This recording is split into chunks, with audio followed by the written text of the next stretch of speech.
I hear you now. Hey, all right, cool. Word. Nice. Yeah, cool. All right. Yeah, what's going on, man? No, man, I wanted to start it off. It's totally unrelated, but they got Jada Pinkett got the Red Table Talk. I've heard of it, but explain. I don't know, man. She paid for a flight to find my sister out there, or, got my sister out there, whatever. Paid for a time and everything, and then canceled abruptly, man. I think Wow. yeah, I think they found out who her brother was, but I'm a conspiracy theorist, so I don't know. But that's what I think. Or maybe Willow's just a hater. I don't know. I don't know. I'm just projecting because I don't really know, but that's what I think. It's one of them two things. Either they found out who I was and they didn't want to associate, or they just Willow don't like, I mean, just isn't as uncomfortable with it. Or maybe Jada's just uncomfortable with it. I mean, who knows? But I don't see why you would cancel. I don't know why you would get all the way up to the point of doing it and then cancel. But yeah. What? I just want to say That's that because I feel like that's some bullshit. yeah. I mean, it's mad political on that level. It really is gatekeeping. There's so many gatekeepers, and if they don't, that's so common. That's so common for Yeah, people to move like that on that level. So I wouldn't be surprised, but still, man, that's fucked up. yeah. I wonder who said yes, and then I wonder who said no. Like, how do you say yeah, yeah, yeah? Come on, whatever. We bring you out, whatever, and then right when you're about to do it, then you'd be like, no. I wonder if it was just one person going back and forth inside themselves, or if it was a bunch of people, and some handler came by and was like, oh, hit it with the veto. I don't know. Oh, it could be handler. Oh, there's so many variables at this point, so I guess it can't even really like. I said it's fucked up, but I can't. I don't. I still don't know. So I'll do take backs, but still, that's crazy. Yeah, I mean, it's fucked up. I mean, it's plenty of people. I bet you, what I mean, and people's families. If you go into people's families, there's somebody that you could go into somebody's family and find a bad egg or whatever, if that's what they want to call me. So I don't see why, like, my sister just pretty much talks like about the breath exclusively. She's not like a personality really or nothing like that. She's pretty just, cut and dry. So I don't know why you wouldn't want to just talk about the breath and like what the benefits of breath could do. But I know why, I guess. But at the same time, it's just like You also really connected. sus. Yeah, it's really sus. Well, Yeah. all you can do Yeah. is keep building. Build, Yeah. build your own shit. I don't know. Yeah. Yeah. It's whatever. But I don't know, man. I guess we could talk about. I don't know what you had in mind, but You got um, any notes on hand, or yeah, I got a few questions ready. I got a bunch of notes, but I guess you can. You what you want to go into? What's the questions you got? All right, here we go. I just need some clarification. You said nobody will ever compete with the person in your imagination that you compare everybody to, yourself included. I, I'm like, who? So the person in my imagination that I compare everybody to, is that like me? Is this some ideal of myself in my imagination, or is it like some ideal of another person I compare everybody to? Like, what is that?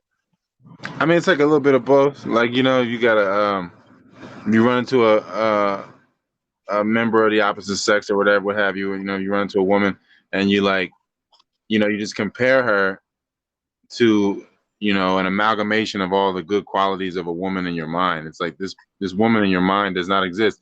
She's a projection in your mind. You know what I mean? It's like they say the woman of your dreams, it can't compare to the woman of reality. You know what I mean? Because like Okay.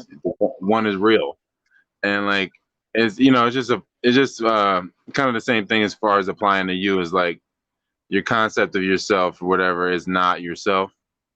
So comparing yourself to a concept is like, comparing eternity to a commercial or something. Like it's not even applicable, really.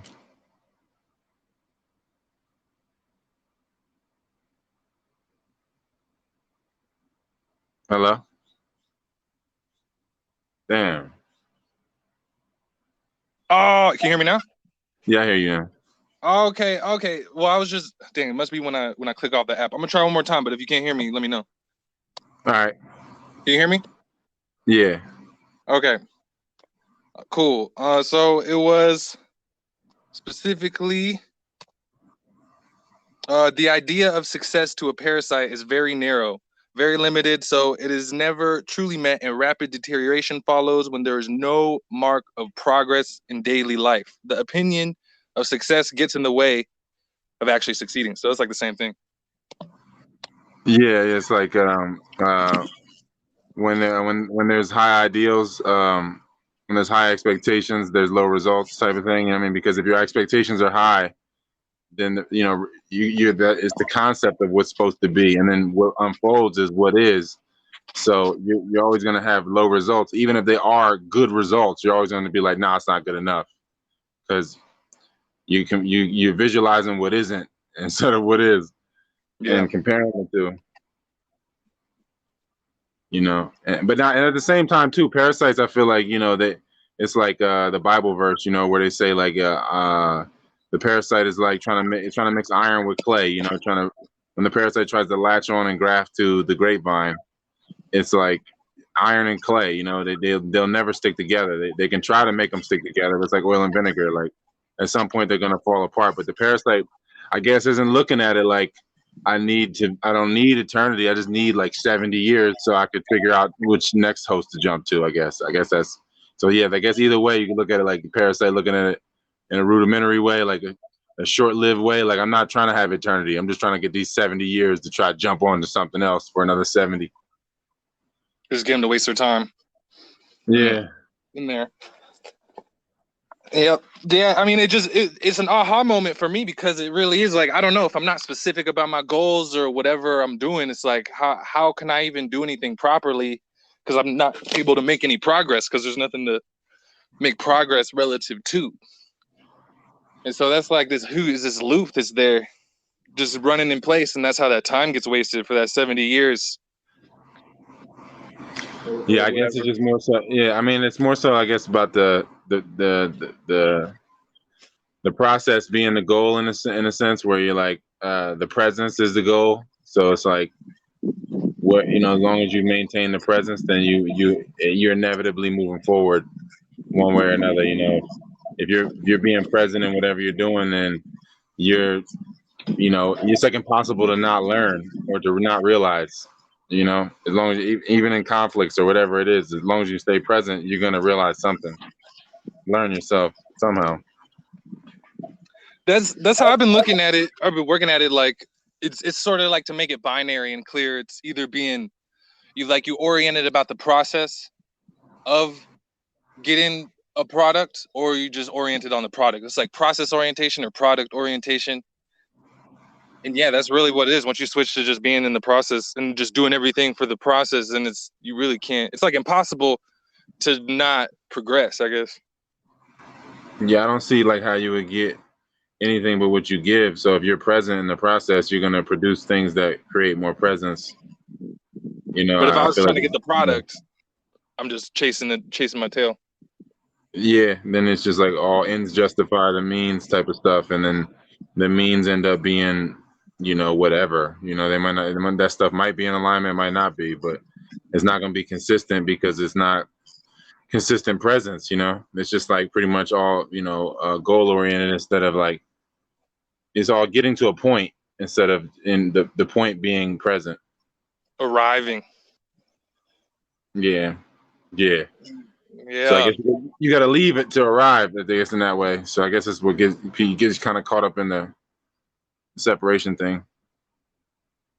Yeah, because I'm still, my mind's like kind of tugging on me, because I'm still like, what? So what do you mean? Like, you think you're labeled a conspiracy theorist, and anybody at that level, they're just gonna research your family. If there's anybody in your family, then it's like, we can't give light to that. I don't know. Yeah, I guess if you're close enough to them, you're gonna have to somehow separate yourself from them in some way. I don't know. I mean, people separate themselves at high levels, like, or maybe maybe it's phony, but I know, like, not just for like a shitty example, you know what I mean? Like, Elon Musk always says, like, his dad's a terrible person because his dad has a kid with his sister. Whoa, I didn't even know that. Yeah, so he be always saying, like, yeah, my dad's a terrible person, he has no integrity, da da da. I mean, maybe they are cool behind closed doors, but maybe I'm just saying, just at some level, like, maybe you do have to create separation from certain people, at least on the outside, to Just to you publicly. know, yeah. So, and my sister is maybe too embracing of me for that to be okay. If she maybe didn't mention me at all, it might work.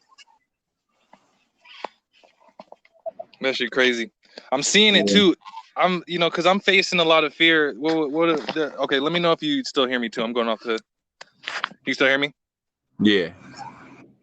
Okay. It's something else you said. Going here, typing in. You still hear me? Yep.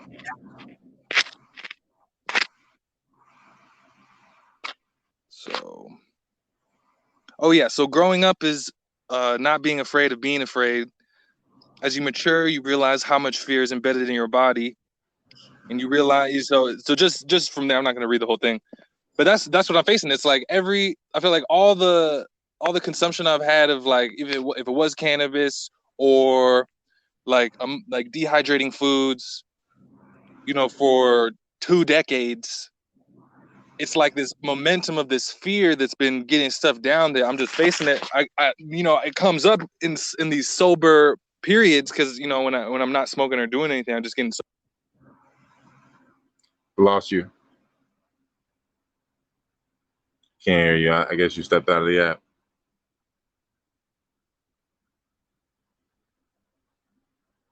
Where'd it cut off? Instead of you get in these sober periods, you're not doing anything, and then you cut off. Oh yeah, so in these sober periods when I'm just being sober, it's like 20. It could be like 2 decades of fear this has been snowballing. It just has all this momentum in my subconscious, and it's coming up in my awareness to process it. And if I didn't know about the breath, I'd be fucked. And then I'm also seeing how everybody's diet coming up, and to this day, how the emotional addictions. It's like to deal with the fear and not know about the breath is crazy. So it's just like it's whack when the message can't get around for stupid reasons. Yeah, and then people can lie to themselves and be angry, or they can be a bunch of other things, overstimulated, whatever, to try to turn. Like it's almost like turning a dollar into four quarters. It's the dollar. There's still fear. And you change it into four quarters or 10 dimes or however you want to do it.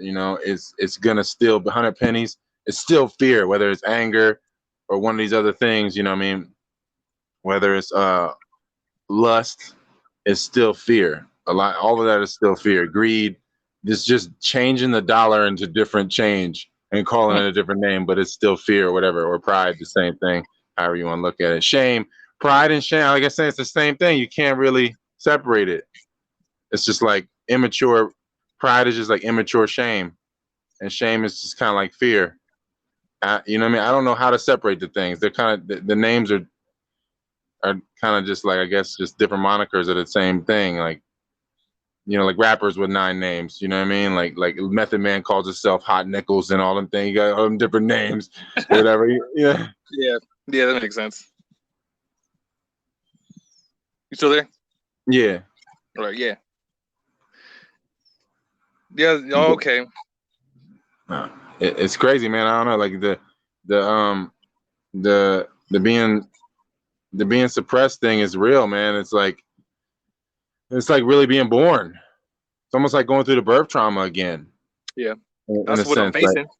yeah, like when once you stop doing the drugs, it's almost like, because it's like dying at the same time. It's like the old thing is dying, and the parasite just trying to drain you emotionally so that you get tired and so that you can't put up a fight, or not a fight, but if you don't, so you don't stay present, so you stay tired and you make bad decisions, and you can't, stand up for what's right or correct, so that you can lament even more and keep suppressing and everything. So it's like really is like going through the whole birth thing again.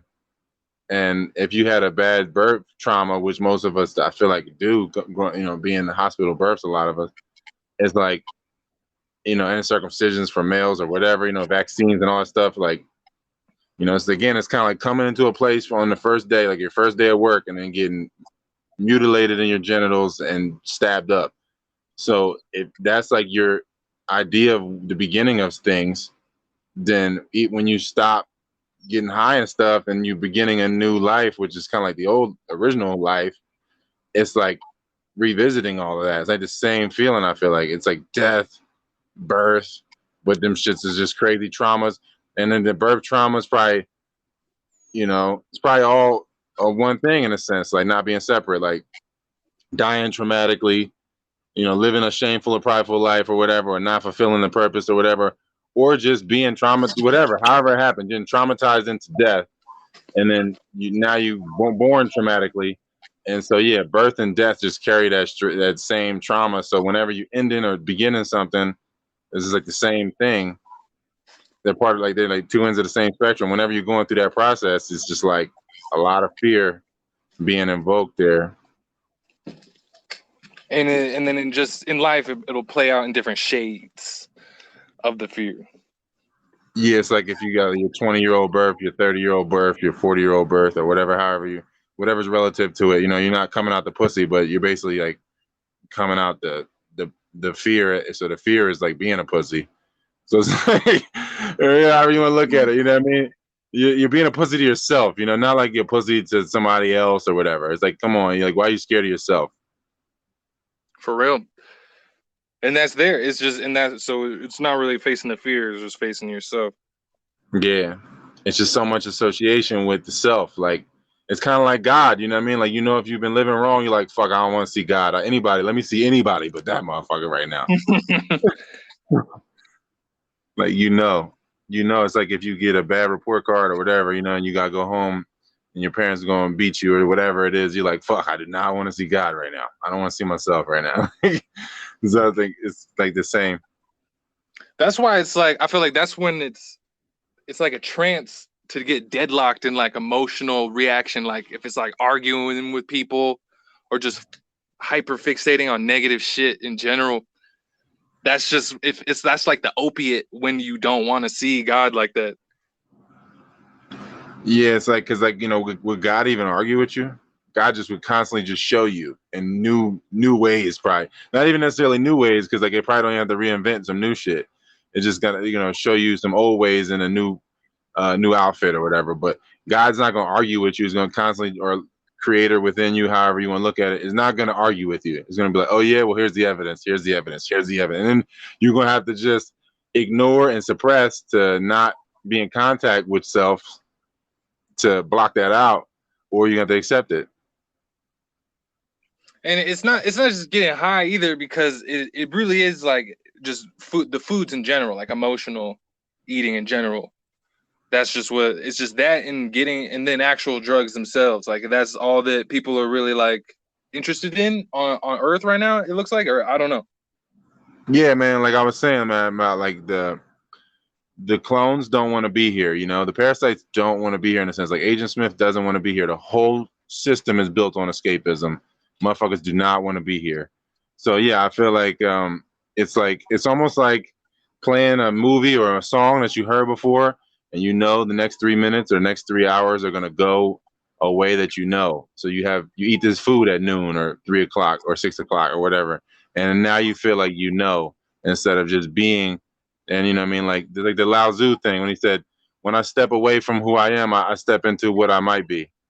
And I feel like in that space, you can tap into your potential there and not be so rigid.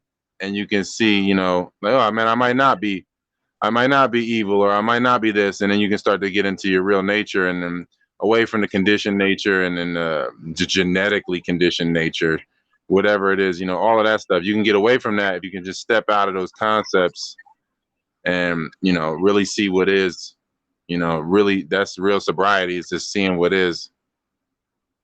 And make the adjustments accordingly.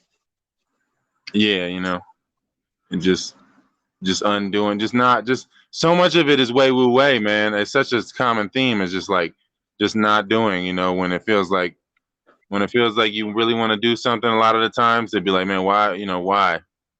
And just don't do anything for a moment, instead of like going into another thing, like you were saying, it just reinforces the mechanics of the mind and the identification with it. And then you just off the races for 40 years or something. Or 72. And then then if it's not caught. And it's something about it's something about making things more and more impossible.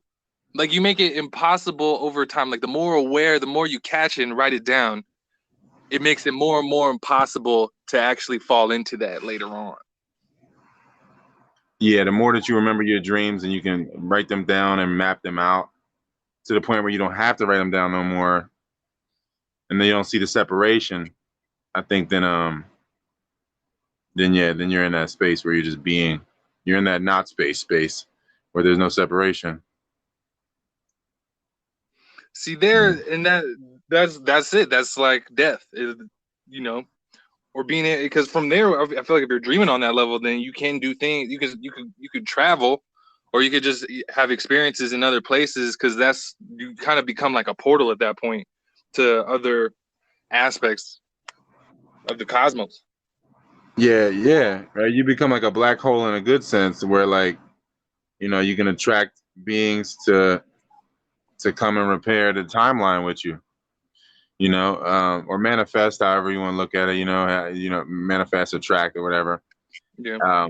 I feel like once you start to get, really change your code, that malevolent coding or whatever, that self-harm coding, and change those patterns, then yeah, you're going to go into the dreams and you really start to change the timeline.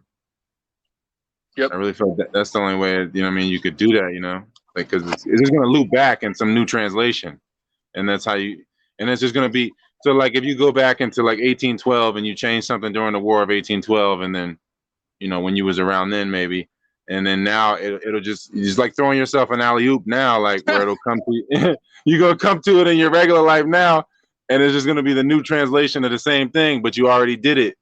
It's like the art of war, like Sun Tzu. He was like, this, you have to know that you already won to win. You know what I mean? You don't fight and then try to win. You already win and then you fight. It's like, it's just like that. It's just like you going back in time or forward, or however you want to look at it, making the changes within yourself in the moment, and then it's like the alley oop into this now, and it's already happened. It's already done. You don't even have to think. You just have to stay present, and it's all gonna just happen. You don't have to fight it. You can trust yourself, because it's like you threw the alley oop to yourself. And the best fighters aren't angry. They don't get mad. Yeah, no, it's not. It's a passive thing to be angry. You know what I mean? You can't be angry and be in the moment. So you got to be in the past, to be passive in a sense. Like you have to be pacified with anger. No, for real. Yeah, I would think, because it's like if I was in a fight with somebody, most people fighting, if they get anywhere, if someone just squares up, it's usually just anger, and that's not, you're gonna lose if you play like that. Yeah, you're just gonna get tired fast. Yep.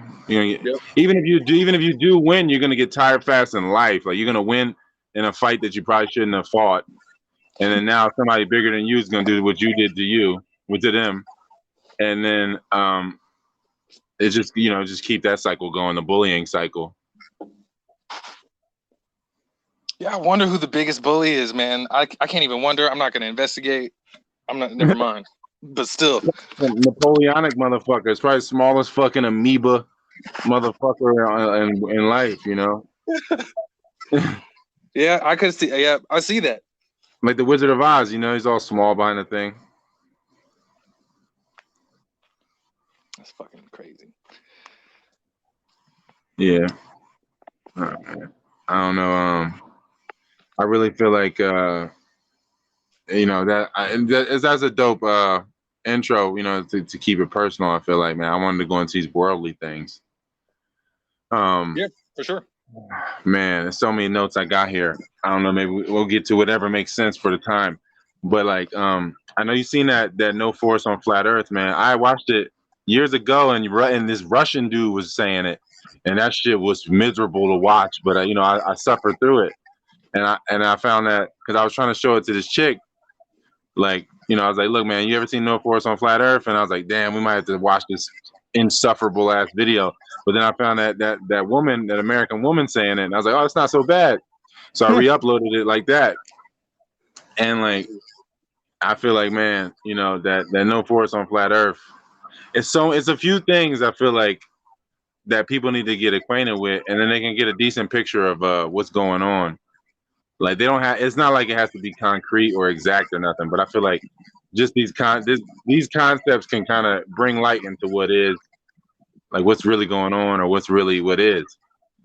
And I feel like, yeah, like, you know, the parasites, they had to destroy them trees, man. It's just like certain beings can't exist unless them trees exist. Like certain big beings or whatever, big uh beings that are, you know, heavily dependent on rich prana, rich atmosphere, they can't exist without trees like that, and, you know, large vegetation like that.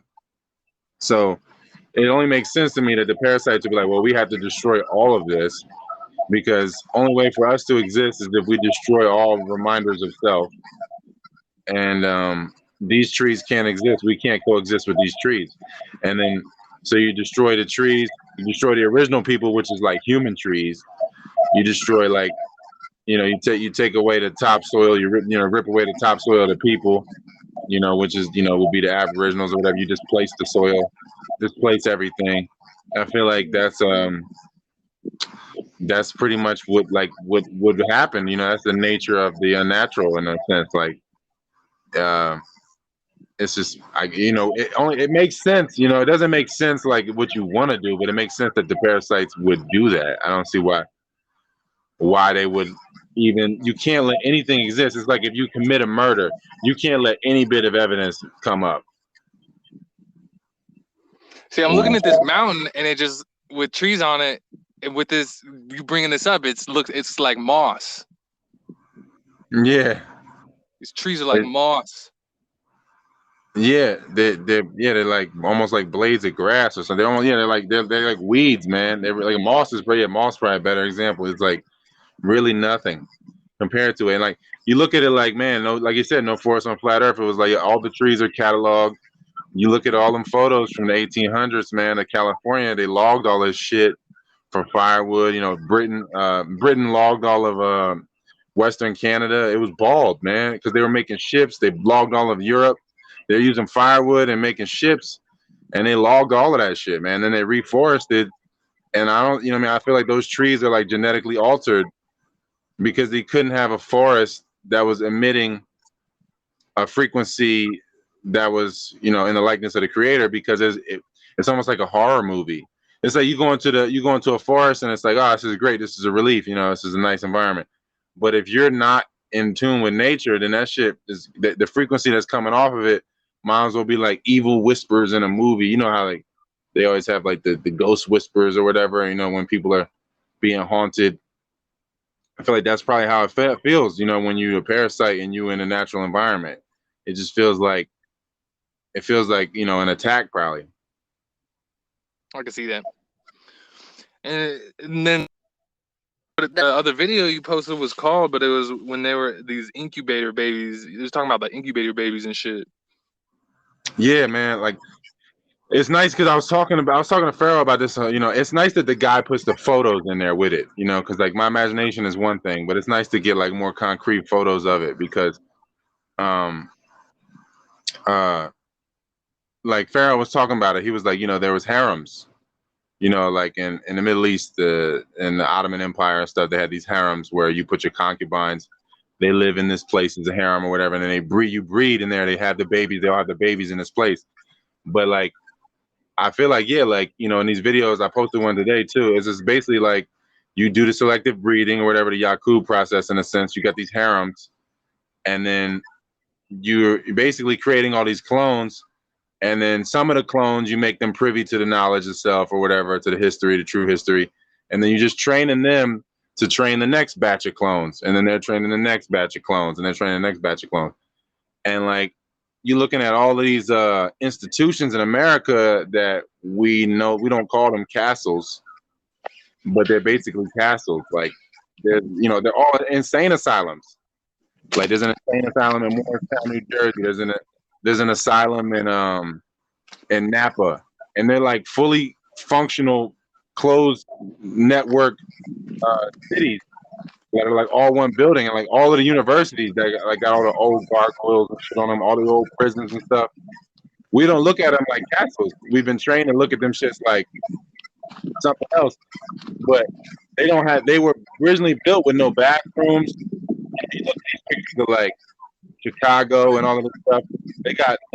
How did they build all these cities, and then they didn't find out how to create the sewer systems 100 years later? How do you build a massive city, and then 100 years later you make a sewer system? It don't make no sense, man.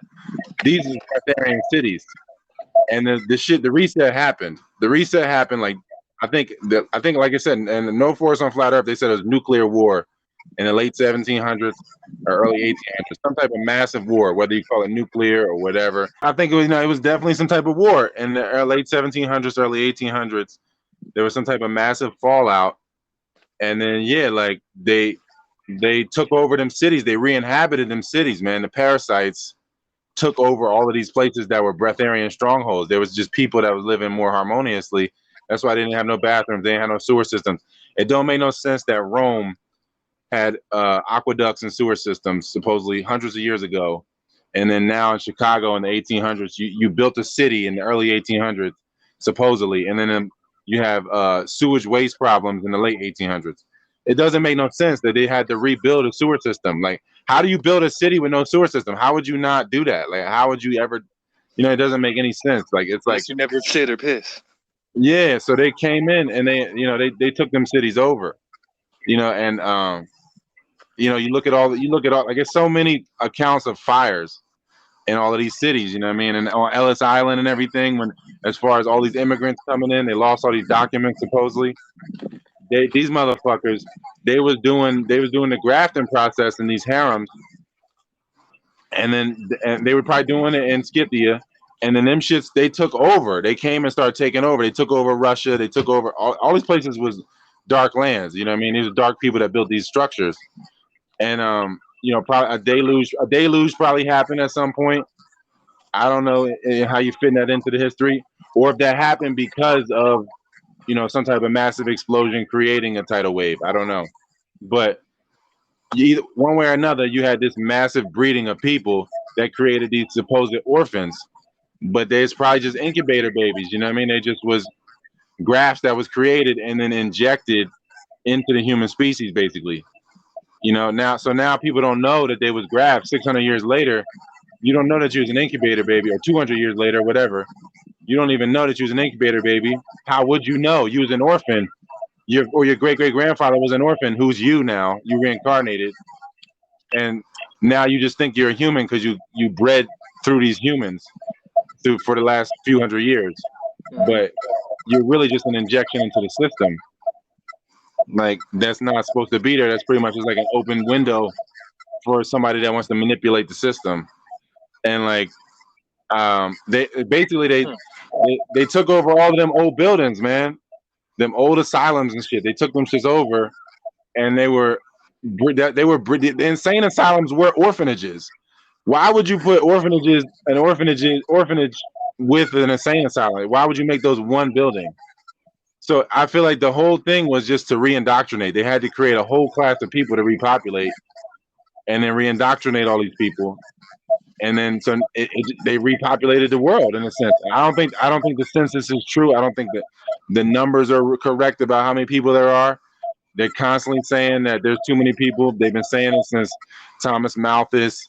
Mad people have been saying this shit for hundreds of years, that there's too many people. It's too many people to keep people in that mindset, when really it's probably way less people, or just not that many in general, just living wrong. So it just seems, wrong. Everybody's living wrong. So these fucking cities was probably breatharian cities that got taken over, and then these parasites basically just now realizing what it's like to be in a human body, in a sense. Like they learning what sex is, they learning how the shit is, what pissing is, and all that stuff. So they doing it everywhere. They destroying the buildings. They don't know how to take care of nothing. You know what I mean? So, but at the same time, it's like there's an upper class, probably like an original clone that's using the other clones as a worker class, and then the next generation comes up, and it's just been generations of that. and nobody knows where they come from. It's a total identity crisis, man. You created a bunch of chimeric beings, and they're being raised by other chimeric beings with no past, and it's just a loop, just a parasite loop. They got no future, no past, and they're just here injected into the system as like a big attract. They're like an attractive trap in a sense, like because like magnetically they just attract, like like black attracts light, you know, or darkness attracts light or whatever, how they look at it. So I feel like it's that it's just been a crazy. It's a bunch of translations of it, whether you say it's Japheth or Tartaria or whatever it is. I feel like it's the same thing. It's the same sentiment that we're getting at here. The Yakub on the island of Patmos. Yeah, and then you separate them. You can't, so they never meet each other. Like, so if you're a clone, the parasites is like making sure that you don't meet each other. Just like that movie Oblivion, like Tom Cruise, he never got to meet the other Tom Cruises. He was just kept just out of reach of all the other ones, because then he would realize, like, oh shit, I'm being set up. Like, I think I'm the good guy. I think I'm not the establishment or something. And the parasites, I really feel like it's reached that point now, man, where yeah, like how it is when you fast, and if as soon as you give in to breaking the ketosis or breaking the fast, it's like a floodgate gets open, and you could just go right from fasting to feasting, and you go right back into the old ways if you don't do it correctly. And I feel like it's just the parasite going dormant. It's like it knows that, like, it has to pick its battles. So like if you start to get momentum and take territory back, it's not going to fight you too hard at different periods. It's like, all right, I'm gonna let you get these 3 days. I'm not gonna push on you too hard. I'm going dormant right now. But once you start to take too much of my territory, then I'm gonna come back full swing and try to. All right, we will post the last about 2 hours of this conversation on YouTube later this month in August 2022. Though if you want to check it out right now, go to patreon.com/Taotown, TAOTOWN, Dowtown. It'll be about a few weeks till we'll put it on YouTube. I repeat, a few weeks. Not sure exactly when, but if you want to check it out now, hit up the Patreon. We are there for you and more. There's even more stuff on there. We've been having these conversations for almost a year now, and it's building to this point. Really excited, and I hope to see you there. Trust. Enjoy your now.